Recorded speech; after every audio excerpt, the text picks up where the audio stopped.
a yes/no question for the audience. And the title of the panel is, have we learned, what have we learned, and have we learned enough in the last 1 year about making money? Could you raise your hands? This is yes, and this is no. Could you just give us a show on who thinks you've learned a lot about monetizing your content? No. Okay, well that's a good place for us to start. A very specific question. What's the one thing you have learned about revenue generation in the last year? I'll start with Bhaskar. Yeah, I think let me address this question in two ways. One is, what have we learned about monetizing today, and what have we learned about monetizing over the next few years, right? So when I look at monetization from our vantage point today, it's about really running like 3 different businesses. There was one part of it which is, say, for a television first advertiser, the massive reach story that we have, like how do we partner, like how television and say video together drives better impact. That story continues. The new entrant really is about video's ability to drive performance advertising. That's become a significant part as product evolved in a big way, because if content is king, context is kingdom. We are seeing whether you're on to ability to kind of drive an app download or a lead generation or so on and so forth. I think video is doing a far significant job, as good as any other performance medium. The third part is the YouTube originals that Satya has spoken about in terms of, for us, it's more advertiser funded. So that is also a significant vertical and delivering branded content. So it's literally like running 3 different businesses on today. In the future, if I look at it, we just published a report with BCG saying, Vivek actually mentioned that India's revenue opportunity is by 2023 is 3 billion, but what we shared actually, it's a 5 billion opportunity, and the 5 billion includes of course AVOD and SVOD, and also a lot of international revenue potential for Indian content. So if you look at it broadly today, the revenue is around, as per the report, say slightly higher than, say, more than $500 million, 500 to 700 million, and there's going to be 10x growth in the opportunity for this business over the next by 2023, and that's going to happen. Multiple revenue models are going to happen to kind of drive that. So the future is bright. So I'm going to come back to you on the AVOD versus SVOD and how you see that playing out. But I'll move to Vikram. What have you learned in the last year about making money? One big learning: content is king, but pricing is God. Let me look at it from both AVOD and SVOD. When you look at AVOD, you have so much inventory, and you're never going to be able to use that. And you're creating a problem of plenty over here. We've learned it in different mediums. So it's very, very important to say that as inventory gets created, first cap the inventory, and then put the right pricing. We can talk about it later more in the discussion as well. But I think there is no pricing matrix which is leading to revenue maximization. You're just generating more content, generating more inventory, and just no monetization. There is no pricing at the top of the mind. Number 2, from a SVOD perspective, we are in a country where television penetration is 65%. We are the lowest ARPU on television. You get heaps and pounds of channels for $3 at an average. You're trying to get into the SVOD game, and we're talking about the next billion, or we're talking about the next 400 million on video. I think the first 100 is going to be very important for SVOD. And as we keep growing, I think that's where AVOD will become important. So you will always realize that when it's SVOD, it's the price-sensitive Indian consumer who's going to demand a lot of pricing changes over there, globally versus India. That's my single one. Pricing is good. We'll also come back to that and how you're solving that problem. From a TF standpoint, it's been a good year for us. Primarily our revenue is advertiser driven, and the other thing which we started is doing really well for us is licensing. So we are doing large scale licensing, like output deals with the top 4, which is with MXP, which is Times Player, with Netflix, and with Jio. So it's been a good year for us, to be honest. No matter what you say, if your content is sticky, then it'll be sold. You can monetize, but the long and short is your content has to be sticky for people to come and engage, and you have to cater to that community you have created. So that the community, you have to take care of the community first, and then money will flow. So that's what you've learned in the last year, and I'll pick up on the side. I'll pick up on an initiative that you've evolved into, which is your TVF Play versus your YouTube. How are you thinking about developing that, either together or separately? So it cannot be separate for sure. Like Satya was saying some time back, it's a big marketing tool for us. We, across all our YouTube channels with our JV in the South market, we do about 750 million views across the social, across YouTube and the social. So it's a massive marketing, but what we have done very strategically is we are very sure as to what content, when I say content, maybe 15-minute, 20-minute episodes will go onto YouTube only, but there will be premium content from our side, like AVOD Family, Roommate Season 3, Tripling Season 2, will go only on our app. So it's going to be a mix of all, and we have to keep recalibrating quarter on quarter and see the performance is right. So it's additive, it's not one or the other? No, it's not, never one or the other. What made you decide to do the TVF Play? Well, it's very interesting to ask me that question. The thing is, I don't call TVF Play a platform. It's a destination. It's a little different. YouTube is a platform. We are a destination. Anything the youth wants, you come here. So sooner than later you will see it's going to go more niche and deep niche. So we're going to focus on everything that youth caters to, which is drama, unscripted, factual entertainment, or anything that the youth wants.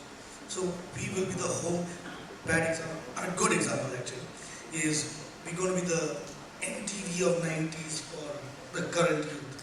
So this is where you get your dose of all content with youth needs. When I say youth, goes up to 35, 38. I wanted to come back to that AVOD versus SVOD. AVOD 2023, 600 million users, SVOD 50 million. Possible YouTube move into subscription or maybe move away? What's AVOD versus SVOD for you?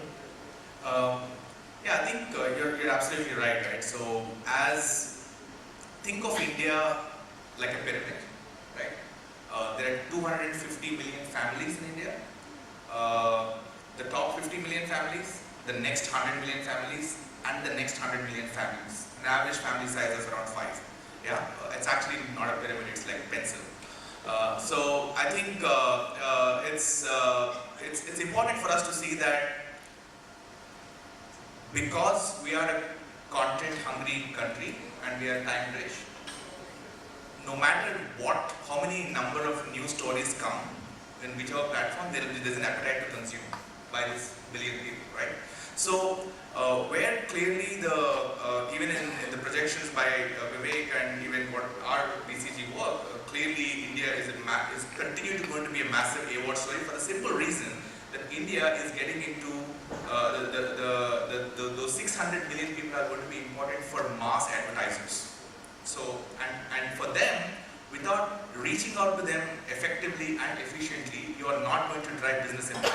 Online to offline or online to online, it doesn't matter. I think video is going to be like central to this digital first India going forward. Now the SVOD part of it is very clearly as he's saying, pricing is really important. There are multiple models evolving. Maybe there's a sachet strategy going to happen in the whole world. The SVOD and the TVOD game will evolve, and we expect 50 million people are actually going to be like more paying customers by 2023, and a more important and valuable market is also going to be the 15 million international people who are going to kind of pay for Indian content globally. So that is, so our estimate is out of the 5 billion potential in 2023, the international revenue is going to be 25% of that, and the SVOD TVOD part of it is going to be 1/3 of that, and around 40 to 43% is going to be the AVOD going forward. Today it's like 88%, 82% is almost AVOD. What could derail that 5 billion? Wow, that's a good question. So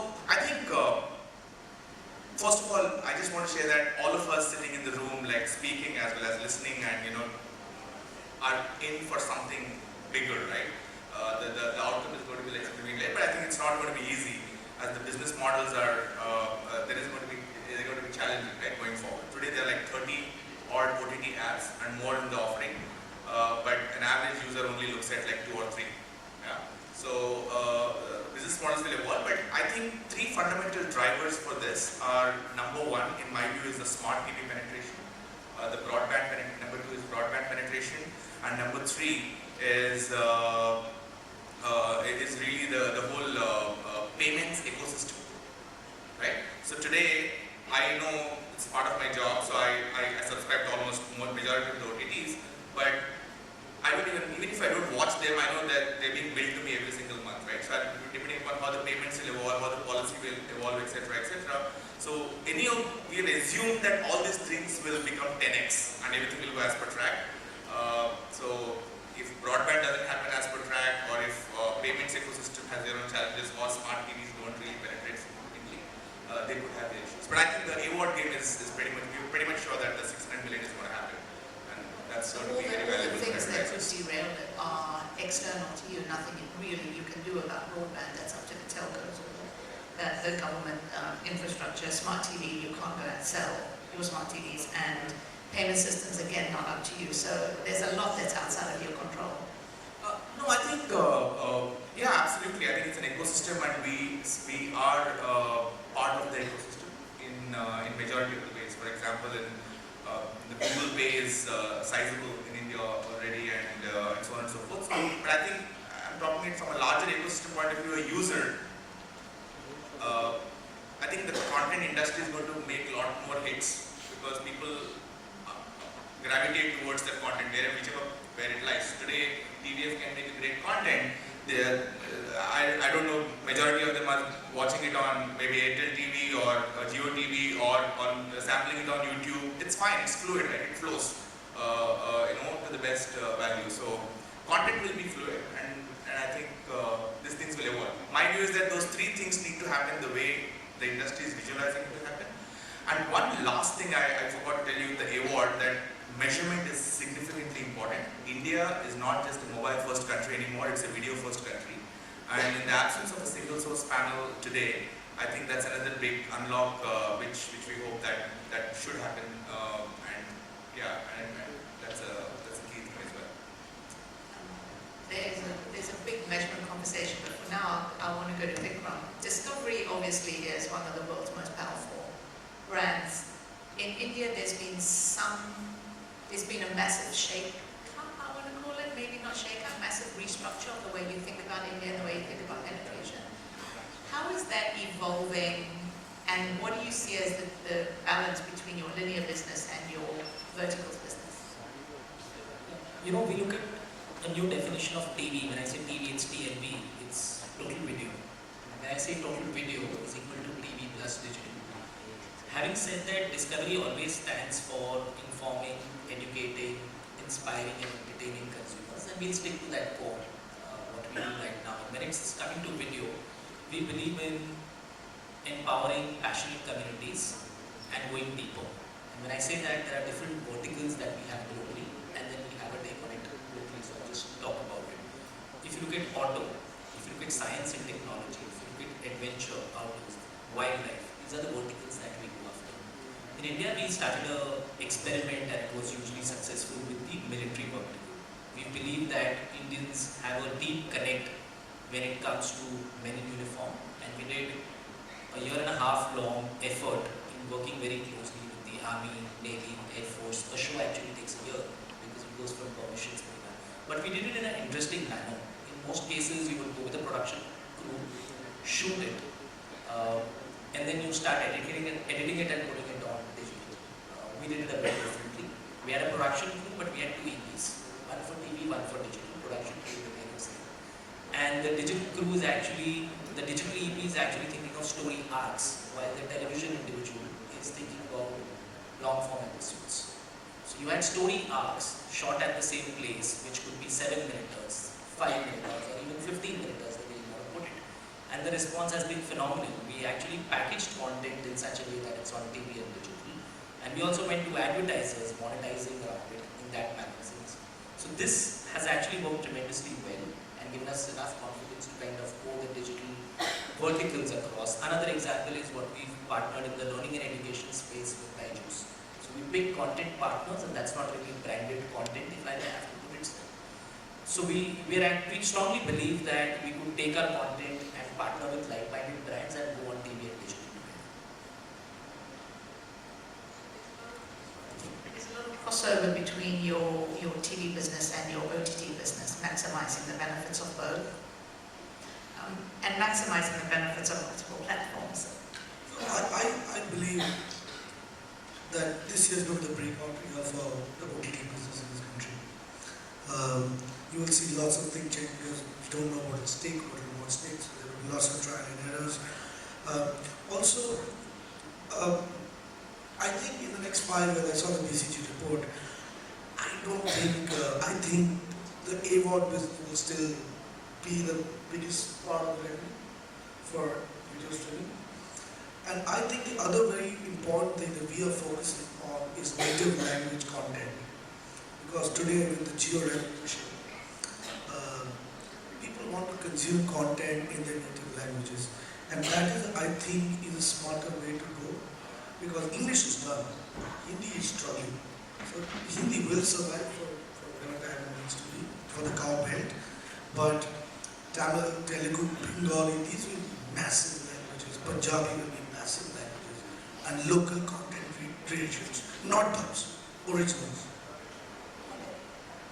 We have about 3.5 minutes, so I'm going to run through the panel with the last question I have, which is directly focused on what should people focus on? Audience, people, industry in general, not just you. What should people focus on to monetize better? Make great content. And so basically, I learned this many years ago, content is king, distribution is king kong. So always make great content, have great distribution partner, that's to be taken care of. Yeah, so I completely agree, and the one thing that for me is that a lot of focus is definitely there on storytelling, but I think the industry should also ensure that they move from storytelling to story selling. Yeah, because I think there is going to be a supply wars. The supply side will be solved, but to ensure that the discovery is solved, you need to make sure that you follow what Hollywood is actually looking at. To make the trailer the biggest showpiece, and no matter where the experience from, and in most cases it is around YouTube globally, and no matter how big the film is, right? I'm deciding whether to watch it on the big screen or any screen, by looking at that one piece, right? So discovery is important. So move from storytelling to story selling, and I think to all the customers, we are while there are 6 seconds and 60 seconds and whatever, etc. We are a country, especially India, has been telling stories for like centuries and thousands of years, right? So in a video-first country, please take your time to tell a story, because without deeply engaging at that moment of truth, you're not going to make any impact just by serving impressions and so on and so forth. So it's important to kind of invest in story. Yeah. So when I look at consumers, a subset of that is user. And when I say user, that user is very, very important in sharing your content and having a great word of mouth. In a way, this user is your super fan. So whenever you are creating content, focus on your super fans. Thank you very much. And we've actually got a minute left, which is quite a miracle. Wow, it is. There are a lot more questions. I'm aware we're running relatively late, so I will end the panel now. Hopefully you guys will stay around so that if there are any more questions, they can ask. And I'll say thank you very, very much for joining me, and thank you all. Thank you. So Janine, in the history of panel discussions, I don't think any panel gave away 1 minute to the organizer, so fantastic job on that.